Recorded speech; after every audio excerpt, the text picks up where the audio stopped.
Salut, c'est Pépette. La politique de tendre la joue gauche quand on te frappe sur la droite, c'est clairement pas pour tout le monde. Oui.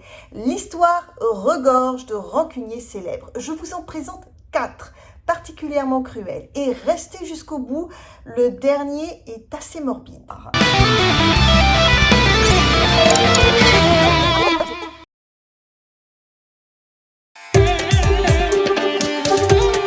On commence fort avec une sainte. Oui, allez comprendre, hein. Sainte Olga pourrait être la sainte patronne de la résistance et de la vengeance.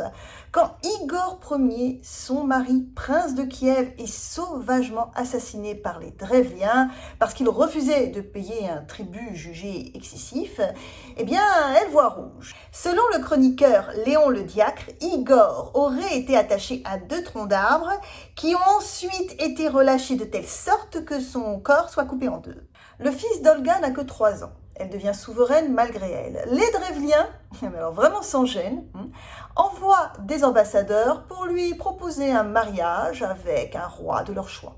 Elle fait creuser un fossé et les y enterre vivants. Olga fait savoir qu'elle a besoin de meilleurs prétendants qu'elle enferme dans un bain public avant d'y mettre le feu. Ensuite, elle se rend à l'endroit même où a été assassiné son époux pour soi-disant organiser une fête funéraire en son honneur. Ouais, alors, une fois que les Drevliens sont bien ivres, elle les fait massacrer. Après quoi, en mode vengeance jusqu'au boutiste, elle part assiéger la base des Drevliens à Iskorosten. Mais elle vient en paix, hein. Ah oui. Elle demande juste à chaque famille de lui donner 3 moineaux et 3 pigeons. Une fois les oiseaux en sa possession, elle leur fait attacher des petits morceaux de soufre dans des bouts de tissu et elle les lâche sur la ville qui s'embrase. C'est une sainte. Olga de Kiev marquera tellement les esprits que la horde mongole détruira sa tombe en 1240. En 75 avant Jésus-Christ, Jules César, 25 ans, est capturé par des pirates siciliens en mer d'Égée et il décide de le garder histoire de demander une rançon. Jules César leur rit au nez avant de leur conseiller de revoir la somme à la hausse, ce qu'ils font naturellement. Pendant 38 jours, le jeune homme va se comporter sur le bateau comme s'il était dans sa villa. Alors, il parle aux pirates comme s'ils étaient ses domestiques, leur lit des poèmes, joue à leur jeu, tout en leur rappelant qu'il les fera crucifier. La rançon arrive, le voici libre. Alors, ni une ni deux, il lève une petite force navale à Milétus pour retrouver les pirates qui n'avaient pas bougé d'iota. Bah oui, ils se croyaient tranquilles. Jules César les capture, récupère la rançon et livre les bandits au gouverneur Marcus Junius qui n'en croit pas ses yeux. Mais comme celui-ci ne sait pas trop comment les châtier, eh bien Jules César les sort de prison pour les crucifier. Bon, comme il l'avait promis, c'est un homme de parole quoi.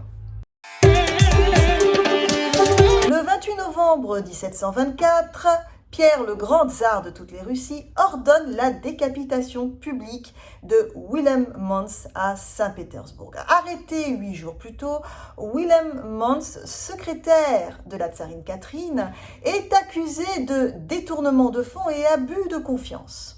Il se raconte surtout en ville que c'est l'amant de la femme du tsar.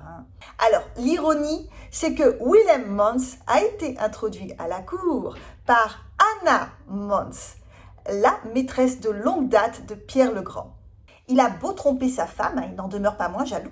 Délicat, il offre la tête de Wilhelm à son épouse et la garde sur leur table de nuit comme souvenir. Alors plus romantique, il n'y a pas. Un autre Pierre, décidément ce prénom, Pierre Ier du Portugal. Il épouse Constanza Manuel de Castille, 16 ans, dans le cadre d'une manœuvre politique orchestrée par son père Alphonse XI. Bon, rien de nouveau sous le soleil chez les rois, sauf que Pierre est tombé amoureux de la cousine de Constanza, Inès de Castro. À la mort de Constanza, Pierre fonde une famille avec Inès, ce qui n'est pas du tout du goût du roi Alphonse. En beau-père aimant, il attend que son fils parte en voyage de chasse pour faire assassiner Inès et l'enterrer. Pierre déclare la guerre à son père, il perd, mais heureusement pour lui, Alphonse meurt 2 ans plus tard, il monte sur le trône. Acte 1. Il ordonne l'exécution publique des assassins d'Inès ils auront le cœur arraché. Acte 2, il révèle qu'Inès et lui étaient mariés et exige qu'elle soit reconnue comme reine du Portugal. La légende veut qu'il ait fait exhumer son corps pour l'habiller et la couronner. Les courtisans ont été obligés d'embrasser la main du cadavre, oui. Vous savez, mesdames, quand un homme aime, il est prêt à tout. Voilà, Olga de Kiev marquera tellement les esprits que la horde mongole... Pierre déclare la guerre à son Pierre. Blah. Merci d'être allé jusqu'au bout. Je vous aime. Partagez la bonne nouvelle. Bye.